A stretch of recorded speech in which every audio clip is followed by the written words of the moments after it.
Hello guys, in this video we are going to learn how to convert percentage to fraction. For you to convert 82% to fraction form, the question are simple to express. Have 82%. This is equals to 82 divided by 100 because percent means 100.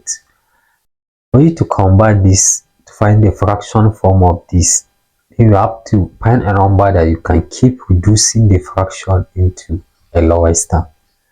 Okay, let's look at 82.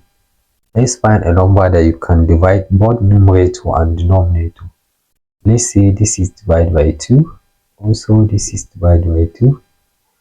Then this is equals to 41 over 100 divided by 2. This is equals to 50. Is there any simplification? No any number that can divide both numerator and denominator. That is the final answer. I'll give you one question to solve. You can find the percentage of 42, find the fraction form of 42% and comment the answer below. Bye bye.